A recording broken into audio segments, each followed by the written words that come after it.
Vamos imaginar um mundo movido pela força dos músculos. Músculos de pessoas e de animais. Um lugar onde tudo era local, artesanal e a vida seguiu o ritmo do sol. Agora, de repente, em pouquíssimo tempo, esse mundo vira de cabeça para baixo.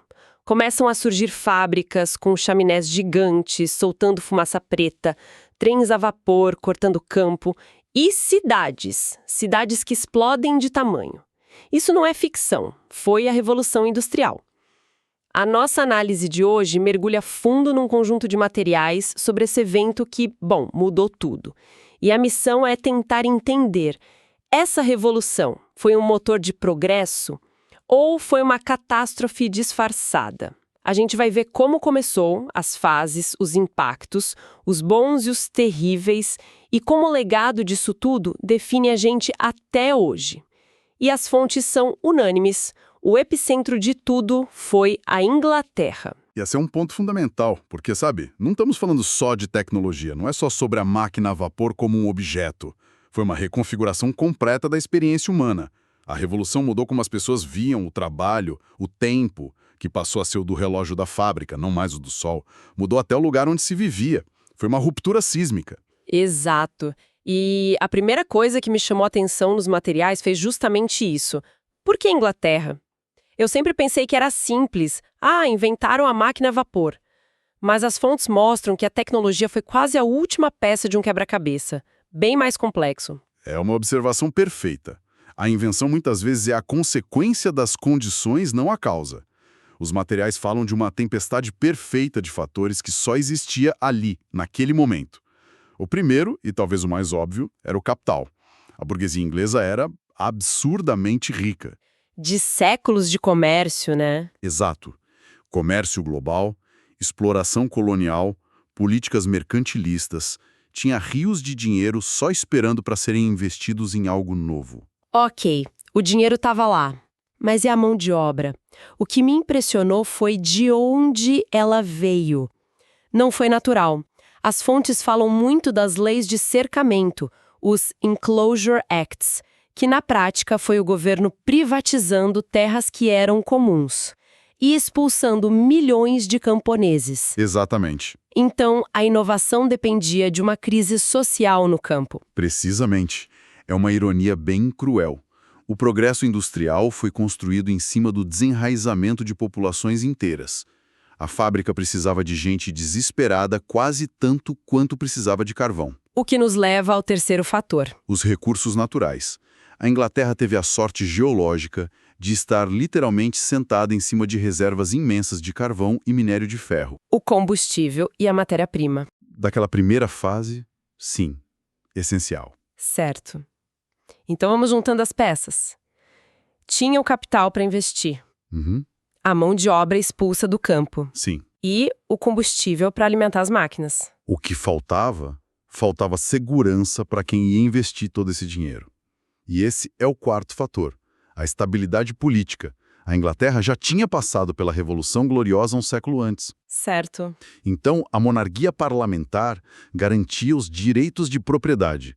A burguesia podia investir pesado, a longo prazo, sem medo de um rei absolutista mudar tudo. E para amarrar tudo isso... A infraestrutura, o quinto fator. Uma rede de rios e canais navegáveis que já existia e permitia transportar tudo, carvão, tecidos, de forma barata e eficiente. Ok, o palco está montado, a peça pode começar. E os materiais dividem essa peça em atos ou ondas. A primeira revolução ali de 1760, 1840 é a clássica, a que a gente imagina. É a do carvão, do ferro, das fábricas têxteis e da grande estrela, claro, a máquina a vapor de James Watt. Que não só mecanizou a produção, como também, com a locomotiva do Stephenson em 1814, basicamente encolheu o mundo. E se essa foi um terremoto, a segunda revolução foi tipo um tsunami. Boa analogia. A partir de 1870, a escala e a velocidade da mudança são assustadoras. O ferro é substituído pelo aço, que é mais forte, mais versátil, e a energia a vapor agora compete com a eletricidade. Que ilumina cidades e cria um segundo turno de trabalho, o noturno. Exato. E compete também com o petróleo, que vai definir todo o século seguinte. Mas a mudança mais radical da segunda fase, pelo que eu entendi, não foi nem na matéria-prima, foi na organização do trabalho. Precisamente, o que define a segunda revolução é a linha de montagem, inspirada nas ideias de Taylor e Ford. O trabalho é fatiado em tarefas mínimas, repetitivas, cronometradas. É a produção em massa. Exatamente. Isso massificou a produção de um jeito inimaginável. Carros, armas, tudo em escala colossal. É a passagem da mecanização para a produção em massa. E é impressionante como essas ondas não param, né?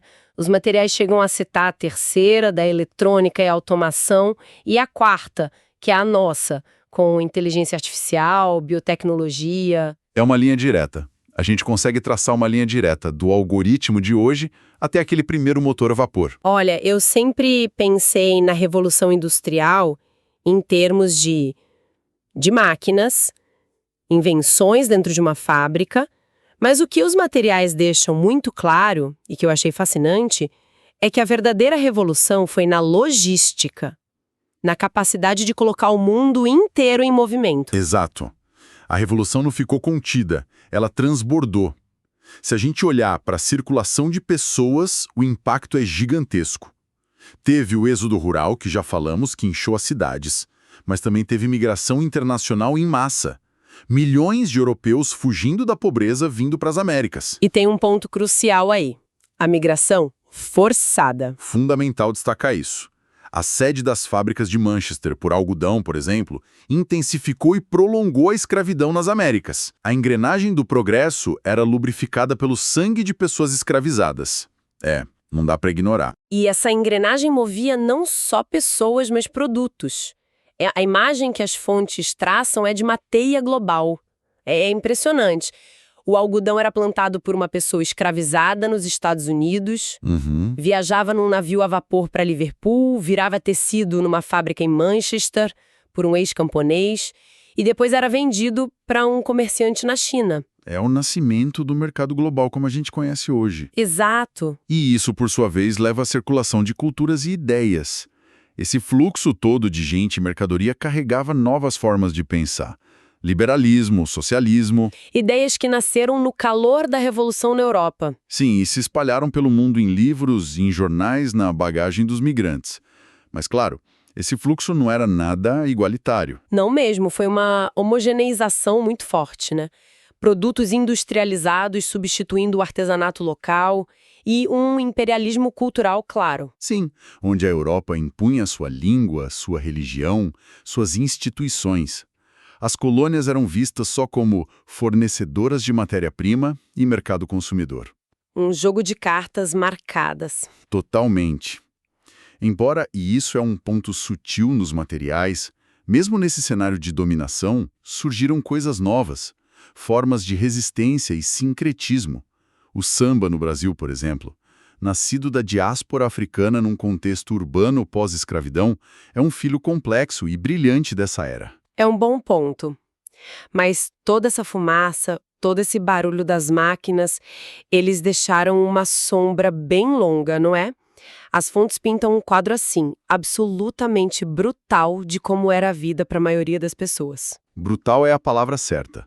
Não tem como dourar a pílula. O progresso, para alguns, foi construído em cima de um sofrimento indescritível de muitos. O trabalho infantil é talvez o exemplo mais chocante. É de revirar o estômago. As fontes descrevem crianças de 5, 6 anos. Crianças? Trabalhando de 12 a 14 horas por dia em minas de carvão, empurrando carroças em túneis onde um adulto nem cabia. Ou debaixo das máquinas nas fábricas, limpando os fios e sendo mutiladas, mortas. Exato. E para os adultos não era muito melhor. Jornadas de 16 horas, salários de miséria que mal davam para comer. E as mulheres, além de tudo isso, recebiam um salário ainda menor que o dos homens, uma dupla exploração. E essa vida horrível não terminava quando elas saíam da fábrica. De jeito nenhum. A urbanização foi tão rápida, tão desordenada, as cidades não tinham estrutura nenhuma. Os bairros operários, os cortiços, brotavam ao lado das fábricas. Eram moradias superlotadas, sem saneamento básico, sem água potável. E os rios, como o Thames em Londres, viraram esgotos a céu aberto. Misturavam dejetos humanos com resíduos químicos das indústrias. Um prato cheio para doenças. Um convite para epidemias. Cólera, tifo, tuberculose. Mataram milhares e milhares de pessoas. E o impacto ambiental, a conta que a gente paga até hoje. Exatamente. A queima sem fim de carvão cobria cidades como Londres de fuligem. Doenças respiratórias em massa. Foi o começo da era dos combustíveis fósseis, a origem da crise climática que a gente vive agora. E o resultado social de tudo isso foi um abismo. Um abismo. De um lado, uma pequena burguesia industrial acumulando uma riqueza nunca antes vista na história. Do outro, uma massa gigantesca de trabalhadores, o proletariado, vivendo na mais completa miséria. Era um barril de pólvora social. E era só uma questão de tempo até alguém acender o pavio. E o pavio foi aceso, tanto nas ideias quanto nas ruas, certo? É aí que entra uma das figuras mais influentes e controversas da história, Karl Marx. Exatamente. É impossível entender as reações a esse período sem passar por ele, apresentando as ideias dele de forma imparcial, como as fontes fazem. O que o Marx propôs foi uma nova lente para ler a história. Para ele, a história não era movida por reis ou por heróis. Era movida pela luta de classes. E naquele momento a luta era entre a burguesia, que era dona das fábricas, das máquinas, Os meios de produção. certo, e o proletariado, que só tinha a sua força de trabalho para vender, Isso. E ele cria conceitos para explicar como essa relação funcionava. como a mais-valia. Que, se eu entendi bem, é a diferença entre o valor que um trabalhador produz e o salário que ele recebe. Perfeito. Essa diferença vira o lucro do capitalista. É quase uma fórmula matemática da exploração. É essa a visão dele, sim. E o outro conceito central é o de alienação. Pensa num artesão, um sapateiro. Ele faz o sapato do começo ao fim. Ele se vê naquele produto. Tem um orgulho ali. Exato. Agora, na fábrica, o operário aperta o mesmo parafuso, o dia inteiro.